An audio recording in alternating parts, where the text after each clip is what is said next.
hidden deep in the misty folds of the Blue Ridge Mountains, where ancient pines reach toward the heavens, and nature abides by its own ruthless rhythm. A single act of kindness was about to rewrite the fate of two very different lives.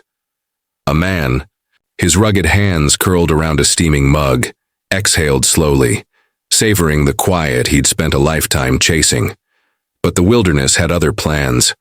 A faint, fragile cry riding the morning air wasn't just another woodland sound. Drawn by instinct, he followed, and found a trembling bobcat kitten, alone, frail, and clinging to its last chance. That tiny, cloud-eyed kitten, nature had left it at a crossroads, and the man now stood between life and silence. What do you do when the wild lays its most helpless soul at your feet? This is a story about blurred lines, between wild and tame, between letting go and stepping in. Sometimes, when you choose to save a life, you have no way of knowing what that life might give back. Before we dive in, don't forget to like, subscribe, and hit the notification bell so you never miss another story. Morning fog clung to the tall pines in the Blue Ridge, casting a dreamlike veil over the forest as Martin Montes Henderson took his first sip of coffee from the porch of his cabin. At 58, with silver streaks in his hair and calloused hands shaped by decades of fine woodworking, Montes had finally given himself permission to take a 2-week break from his shop in rural Virginia. His younger brother, Dale, was due to join him later that day for a long-overdue escape, fishing, hiking, and soaking in the quiet they'd both chased for years. 6 months planning this trip, Montes muttered, stretching and taking in the view. The cabin, nestled in a clearing rimmed with ancient oaks and maples, offered a perfect perch to watch the world unfold. As a lifelong woodworker, Montes held a quiet reverence for these forests, trees that had given him purpose, beauty, and a living. He was about to head inside when it happened, a faint, aching cry on the wind. At first he dismissed it as a bird, but there was something raw in that sound, something pleading. Montes set his mug down and tilted his head, listening. There it was again, a thin, struggling mule that tugged at something deep inside him. Slipping on his boots and grabbing a flashlight, despite the soft morning light, he stepped off the porch and followed the sound through the brush, about 50 yards, into the trees.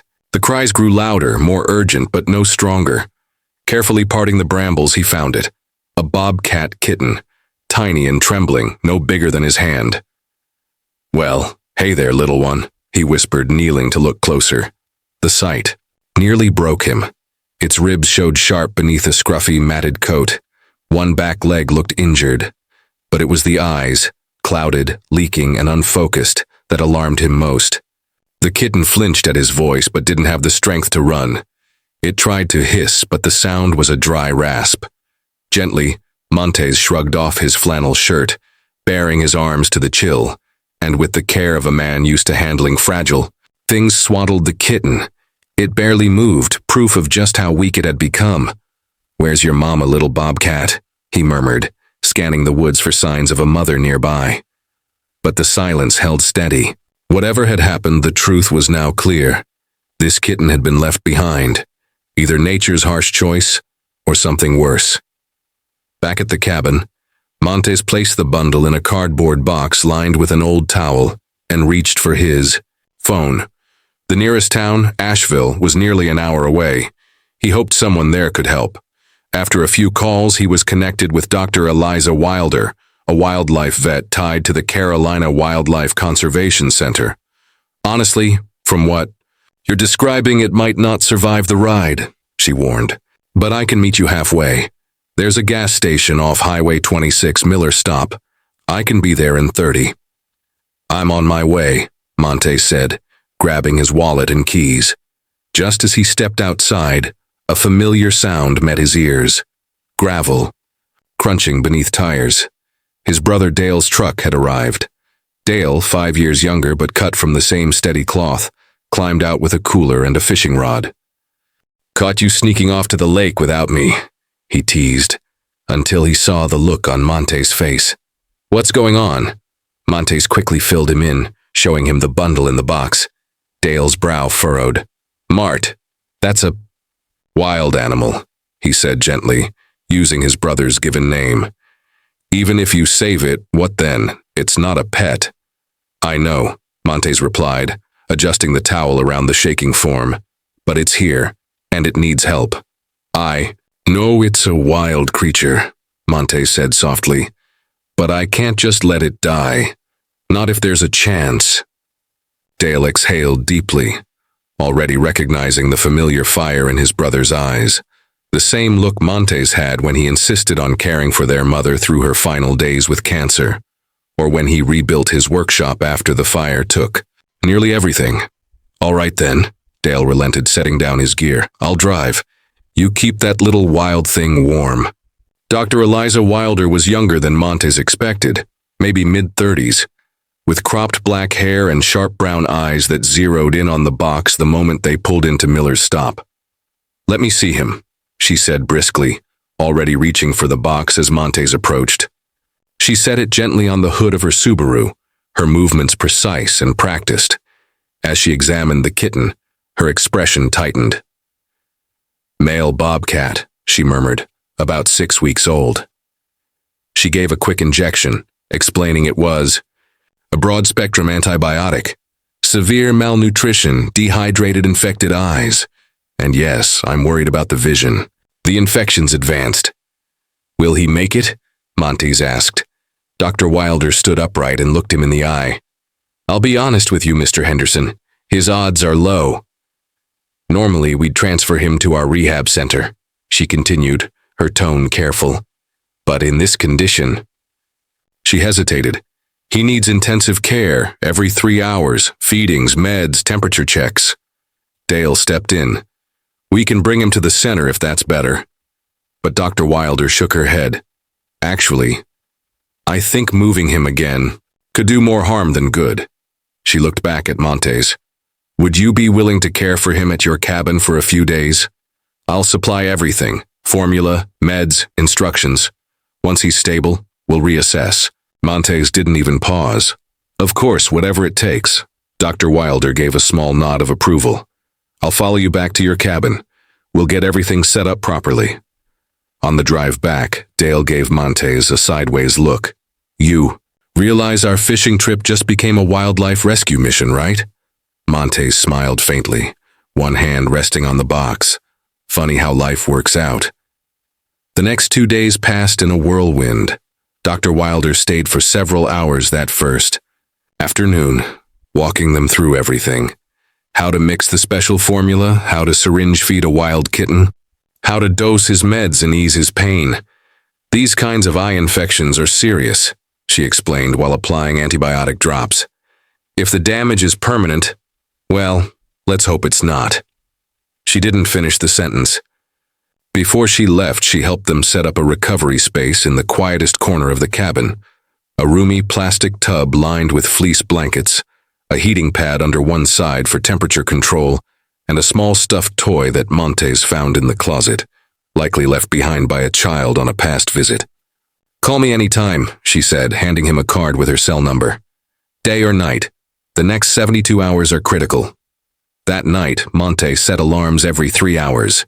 Each time he woke the kitten gently. It would let out a weak hiss, then slowly take the formula. Dale volunteered for daytime duty, letting his brother catch a few hours of rest between feedings. "Still don't get why you're running yourself ragged over a wild animal," Dale said on the second day, though the words had lost their edge. He absent-mindedly stroked the kitten's back with one finger. Montes noticed the tenderness in his brother's touch, smiled slightly, and said nothing. By the 3rd day, they'd started calling him Skunky because of a dark stripe running up his forehead just like a skunk's. He was still fragile, but there were signs, tiny, hopeful signs. He was taking in more formula. His breathing was steadier, and for the first time since they found him, the tiny wild thing didn't feel quite so close to the edge. The swelling around Skunky's eyes had eased slightly. On the 4th day, Dr. Wilder returned with fresh supplies and gave the kitten a thorough checkup. "He's responding well to the antibiotics," she reported, her voice measured but hopeful. His weight's up a bit too. That's encouraging. Still, her brow furrowed as she examined his eyes. She ran a series of visual checks, waving her fingers, shining a small pin light, watching for any flicker of reaction. There was none. Her sigh was quiet but telling. The infection caused substantial damage, she said gently. I believe he's almost entirely, if not completely blind. Montes felt the air go still. So, what happens now? He asked, staring at the kitten nestled beside his toy. Dr. Wilder hesitated. In cases of permanent disability, we're faced with hard realities. A blind predator can't survive in the wild, and our center only has limited capacity for permanent residents. You're saying he'd be put down, Dale said, not unkindly, just direct. Dr. Wilder nodded slowly. In many cases, yes. It's often the kindest option, though it never feels that way. There has to be another option, Montes said firmly, watching Skunky sleep peacefully for the first time since they found him. Well, Dr. Wilder replied cautiously, there are rare alternatives. A few wildlife education centers accept animals like him for educational outreach, and under very strict conditions, a private citizen with the right permits, facilities, and training can provide long-term care. But those permits are hard to get, and the expectations are high. Montes sat quietly thinking. What would that entail exactly? As the days passed, Skunky continued to recover. His fur began to soften and shine, his appetite improved, and the infection cleared. But just as Dr. Wilder suspected, his sight never came back. He was completely blind in one eye and had only faint light sensitivity in the other. Still, his resilience amazed them. He began navigating the space using his hearing and whiskers. Montes noticed how Skunky would pause, tilt his head, and listen, mapping the world through sound. By the end of the week, the kitten moved around, his enclosure with ease. He's adapting, Dr. Wilder explained over the phone. Young animals are incredibly resilient. Their brains reroute to strengthen the senses they still have. Encouraged, Montes introduced sound cues. A soft whistle before feedings, a gentle tap when approaching, different tones for different routines. Skunky responded with remarkable consistency. He's smarter than half the contractors I've hired, Montes quipped to Dale one afternoon. Dale, who had once called the kitten a lost cause, now gently helped feed him and adjust his bedding without being asked. By the 10th day of what had started as a peaceful mountain escape, Montes had made up his mind. He was on the phone for hours, calling agencies, researching requirements, and working closely with Dr. Wilder on a plan. I'd need to retrofit part of my home, he explained to Dale that evening as they watched Skunky explore a larger enclosure they had set up. In the living room. Special permits, mandatory training, regular vet checks, a structured diet plan. It's like building a mini wildlife sanctuary. Dale studied his brother's face, then gave a slow nod. You're really thinking about doing this, huh? Monte smiled. I've been meaning to scale back on furniture commissions anyway. Maybe start teaching woodworking instead of full-time production. This just feels right. Since the divorce 5 years ago, Montes had poured everything into his business, designing and building custom pieces sought after across the state. But it came at a cost. He rarely slowed down, rarely made space for anything else. But something about the fragile little bobcat had lit a long dormant fire inside him, a sense of meaning beyond craft, beyond survival. Well, Dale said, clapping him on the back, if anyone can turn their home into a haven for blind bobcats, it's you. And I guess I could lend a hand with a few of the construction when I'm off duty.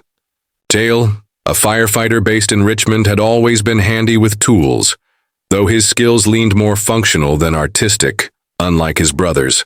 The last days of their mountain stay were spent putting plans into motion. Dr. Wilder connected Montes with local wildlife authorities to guide him through the complex permitting process. She also introduced him to a seasoned rehabilitator in Virginia, who had experience with blind predators and agreed to mentor him. It won't be easy, she cautioned during her final visit before the brothers returned home. Bobcats, even when hand-raised, don't lose their wild instincts.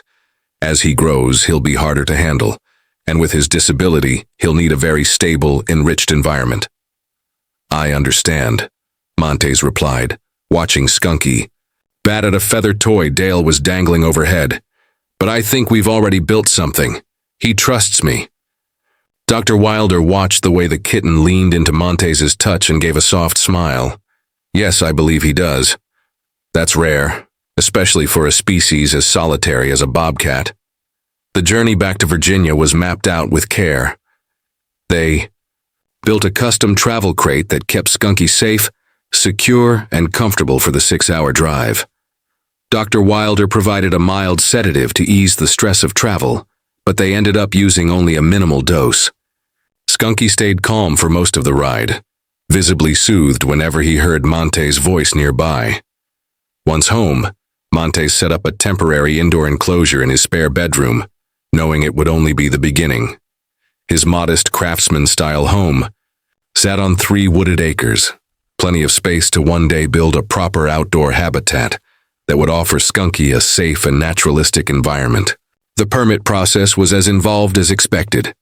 Montes tackled multiple inspections, hours of training courses, and a mountain of paperwork. Dr. Wilder submitted a detailed medical report confirming Skunky's non-releasable status. Through it, all the little bobcat continued to grow stronger.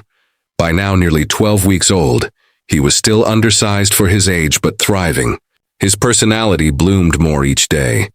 Curious and energetic in the mornings, calm and contemplative in the afternoons, and surprisingly affectionate in the evenings, often curling beside Montes as he read or sketched out new furniture designs. Montes, in turn, became increasingly captivated by bobcat behavior, reading everything he could find about the species. He learned that bobcats were fiercely independent creatures, typically solitary and territorial. Yet Skunky, shaped by his early trauma and blindness, was different, an odd, endearing blend of instinct and trust. He's in a category all his own, noted Dr. Carl Lawson, the local exotics vet now overseeing Skunky's medical care. Not fully wild, not quite tame, but entirely reliant on you. That bond only deepened as the kitten matured. Skunky still exhibited classic bobcat behaviors, marking territory, stalking invisible prey, issuing an impressive growl when startled. But he had also developed unique behaviors tailored to life with Montes. He could follow the sound of his caretaker's footsteps from room to room with remarkable precision, and had even created a vocabulary of his own, chirping when hungry, rumbling for attention, and letting out an excited trill when playing with his favorite toys. 6 months after the rescue, Montes finally received his official wildlife rehabilitation permit. The requirements had been met. With Dale's help on his off days, they had constructed a spacious outdoor enclosure attached to the house, designed to mimic a natural habitat while keeping Skunky protected. A specially designed bobcat door, triggered by Skunky's microchip collar, allowed him secure access between the house and his enclosure. The outdoor space was thoughtfully crafted with natural elements, logs, rocks, native shrubs, and an array of climbing structures handcrafted by Monte himself. Most critically, the design took Skunky's blindness into account. Every feature remained in the same place. Textured walkways guided him by touch, and a gentle, recirculating stream offered a constant auditory marker. By the time Skunky neared his first birthday, he had grown into a sleek, striking, if slightly undersized, young bobcat. His coat gleamed, his body strong and agile, and to the untrained eye, his lack of sight was nearly imperceptible, thanks to his extraordinary adaptations. Word of the unusual arrangement spread through the community. Though Montes had been hesitant to publicize their story, he eventually began welcoming small groups of visitors, local students, wildlife advocates, who came to learn about bobcats and conservation. Skunky, as if recognizing his new role, displayed surprising poise around these groups. He often perched in full view, calm and alert, allowing onlookers to observe him from a safe distance. "He's become an ambassador," Dale noted during one of the visits, watching his brother explain bobcat behavior to a group of attentive fourth graders, for his kind and for second chances. One crisp autumn morning, roughly 14 months after the rescue, Monte woke early, as usual. He brewed his coffee and settled into his favorite chair by the glass doors, which overlooked the enclosure. In the faint light of dawn, he could just make out Skunky's shape atop a raised platform, unusually still and upright. Typically, Skunky would be finishing his nightly rounds at this hour before curling up for rest. But now he sat statue-like, facing the far tree line with intense concentration, odd behavior for a cat with such limited vision. Intrigued, Monte stepped quietly onto the porch. The crisp air carried the scent of wood smoke and damp leaves. As his eyes adjusted, he followed Skunky's gaze. There, at the edge of the forest, barely visible through the brush, stood a wild female bobcat. Montes froze. Though bobcats were native to the region, sightings were rare, their elusive nature keeping them well hidden. This one, a robust adult, with tufted ears and golden eyes, stood watching. For several minutes, the wild cat lingered, creeping forward a few steps before retreating again, her interest in Skunky undeniable. Skunky remained perfectly still, nose twitching as he took in her scent. Then, as silently as she had come, the wild bobcat slipped back into the woods. Only then did Skunky stir, turning his head toward the porch, ears angling toward the soft sound of Montes's breath. "You knew she was there, didn't you?" he murmured. Skunky responded with a familiar chirp, rubbing against the mesh as Montes reached through to scratch behind his ears. That evening, Montes called Dr. Lawson to share what he'd witnessed. "It's not that surprising," she explained. "Even with limited vision, his other senses are razor sharp. He likely smelled or heard her long before you noticed." "But why would a wild bobcat come so close?" Montes asked. "Curiosity, maybe, or territorial instinct." "She may have known about Skunky for a while," Lawson said thoughtfully. "Also, it's breeding season." Montes blinked. "Should I be worried?" he asked. Dr. Lawson laughed. "Not at all. Your enclosure's secure. But don't be surprised if she returns. Wildlife often develop patterns around interesting or consistent stimuli, especially if they feel safe." And sure enough, over the next few weeks, the female appeared again, always at dawn or dusk. Always watching, Montes began referring to her as Shadow, a fitting name for her silent, elusive appearances at the forest's edge. Each time, Skunky would sense her before Montes noticed, springing into his alert posture on the elevated platform. Intrigued by the pattern, Montes installed a wildlife camera to capture their interactions. What he discovered stunned him. Shadow regularly left prey outside the enclosure. A rabbit, a squirrel, even a duck once. Then she would vanish without a sound. "It's a kind of gift-giving," Dr. Lawson said, reviewing the footage with astonishment. "Extremely rare between unrelated adult bobcats. She could be trying to form a mating bond even with the barrier." She paused. "Or..." Montes leaned in. "Or what?" he asked. "It sounds strange," she said slowly, "but she might be trying to care for him. Some animals recognize injury or disability in others. There are documented cases, wild animals sharing food with those who can't hunt." Monty thought back to the frail, half-starved kitten he'd found in the Blue Ridge that day. Perhaps compassion wasn't only a human trait. Winter came down, hard that year, with deep snow and bone-chilling temperatures. Montes added heat lamps and straw bedding to Skunky's space, but the young bobcat appeared to thrive, his winter coat thick and gleaming. Shadow's visits became less frequent in the worst of the weather, though Monte still spotted her prints in the snow, captured on the camera, or just outside the enclosure. On the coldest nights, Montes found himself thinking about her, wondering how a lone bobcat survived in such brutal conditions. One night during a fierce blizzard that howled through the trees and shook the windows, Montes was jolted awake by a sharp, unfamiliar sound, Skunky's alarm call. Grabbing his flashlight, Monte stepped out into the storm, the wind slicing across his face. Skunky was pacing the back corner of the enclosure, his posture urgent, gaze fixed on the woods beyond. Following the line of Skunky's attention, Monte scanned the tree line and spotted movement, a shape, low and hunched near a fallen log. Shadow. She was barely visible through the snow, but something was wrong. She limped badly, one front paw lifted uselessly. Without hesitation, Montes grabbed his coat and boots and headed out. It was dangerous, he knew, approaching an injured predator, but with the wind chill below zero, she wouldn't survive the night like that. He moved carefully through the knee-deep snow, speaking in the same soft cadence he used with Skunky. Shadow remained still, ears pinned, watching him with wary eyes. But she didn't flee. Whether out of trust or sheer exhaustion, he couldn't say. As he got closer, he saw the source of her injury. Her front paw caught in a small steel trap, likely an illegal one set near his property line. Rage flared, but he pushed it aside and focused on her. With gloved hands and a pocket tool, Montes worked the trap's mechanism. Shadow hissed as it released, but didn't strike out. The paw was bloody but not shattered, probably a trap meant for smaller game like muskrats. Montes expected her to bolt once freed. Instead, she limped a short distance, then turned to look back at him, uncertain. "You can't stay out here," he murmured. The logical part of him warned against bringing a wild bobcat indoors. But leaving her out here meant death.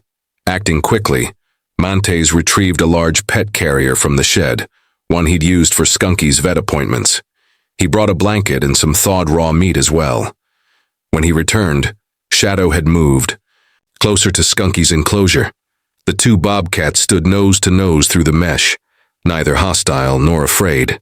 Watching them, an idea struck Montes. Not without risk, but maybe better than trying to force her into a crate. Instead of coaxing her, he opened a secondary access point to the enclosure, a small service gate he usually used when cleaning. It led to a separate compartment that could be isolated from the main area. "This is either genius or a terrible idea," he muttered under his breath. "Madness," Montes muttered as he placed the meat inside the separate section of the enclosure and slowly backed away. Whether it was the lure of food, the shelter from the storm, or the presence of Skunky just beyond the divider, Shadow eventually limped inside.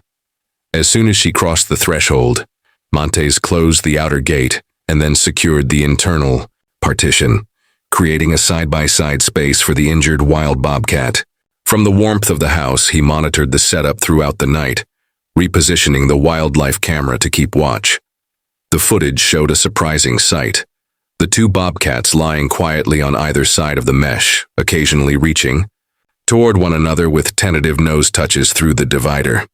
At first light, though the snow still fell heavily, Montes called Dr. Lawson.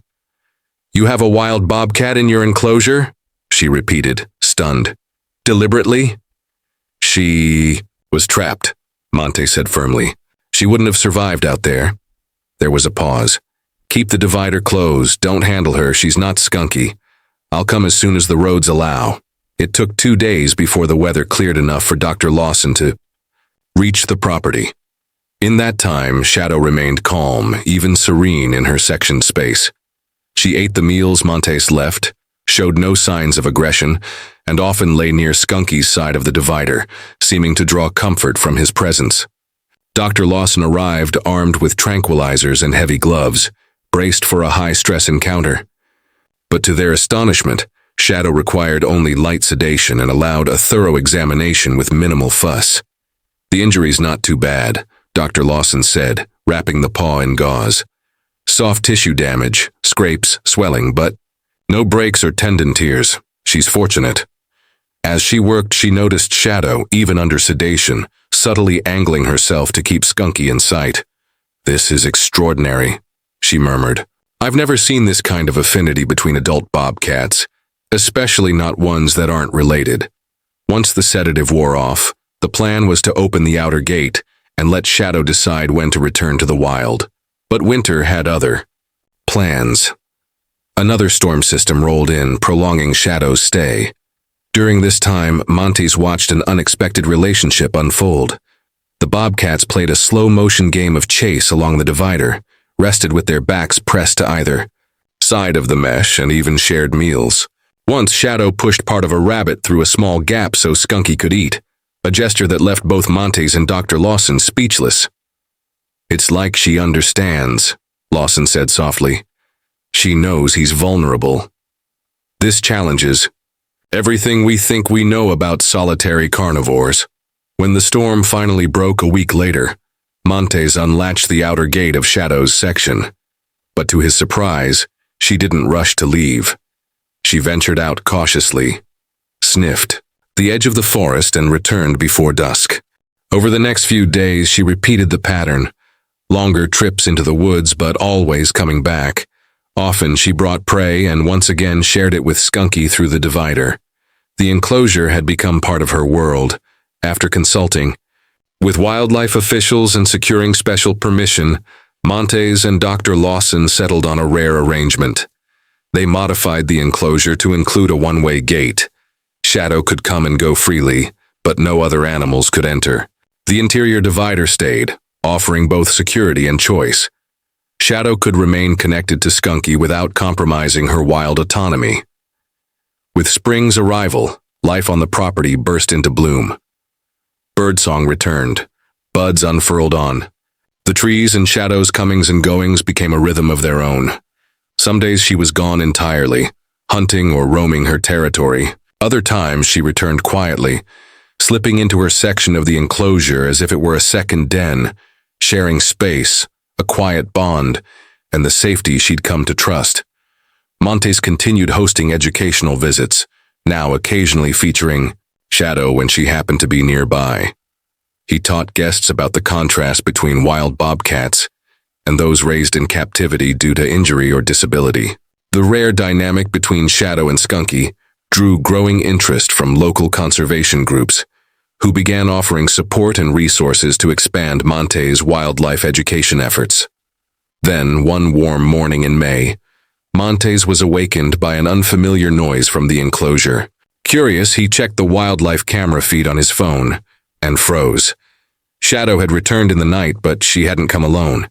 Scampering behind her, tumbling through the grass, were two tiny bobcat kittens.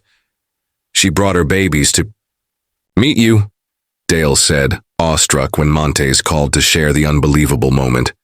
She'd trust you both that much. In the weeks that followed, Shadow continued to bring her kittens to the enclosure, always under her watchful eye. They played along the divider while Skunky watched with interest from his side. Sometimes when her cubs were napping, Shadow would settle herself beside the mesh, allowing Skunky to reach through and gently groom her face. It was a wordless, gentle connection, wild and captive, whole and wounded, meeting in shared trust. One evening, as Montes sat on the porch watching the unusual family interact, Dr. Lawson joined him after completing Skunky's quarterly checkup. "In 30 years of wildlife work," she said, gesturing toward the enclosure where Skunky was softly batting at a stick pushed through the mesh by one of the kittens, "I've never seen anything like this. A blind bobcat shouldn't be doing this well. A wild female shouldn't willingly visit an enclosure, and bringing her young, it defies everything we know." Montes smiled, thinking of the morning he'd first found Skunky in the Blue Ridge woods. Fragile, abandoned, and dismissed as unsavable. "Maybe conventional wisdom doesn't account for the outliers," he said, "or for compassion." Dr. Lawson nodded. "You changed Skunky's life. Maybe he changed Shadow's idea of what's possible. And now, they're both changing ours." As if summoned, Skunky turned toward the porch, his unseeing eyes fixing on Montes with uncanny precision, and gave that familiar chirping greeting, the same sound Montes had first heard in the forest that day. Montes watched as Shadow gently guided her kittens through play, realizing that sometimes a single act of kindness can ripple outward in ways no one can predict. His choice to save one broken creature had blossomed into something much larger, a blind bobcat inspiring conservation, a wild mother choosing connection over caution, and a man discovering a purpose that had long eluded him. The unexpected. Surprise! Montes whispered, recalling how he'd once imagined a quiet life of woodworking and fishing with his brother. Now he found himself at the heart of something rare and deeply meaningful. A living bridge between humanity and the natural world, built on empathy and trust. As night fell and the stars brightened overhead, the kittens curled up beside their mother, who stretched out near the divider, Skunky resting just inches away on the other side. Montes remained on the porch long after Dr. Lawson left, gazing out at this quiet, extraordinary scene. A family forged not by blood, but by grace, resilience, and one unlikely moment of compassion in the wilderness.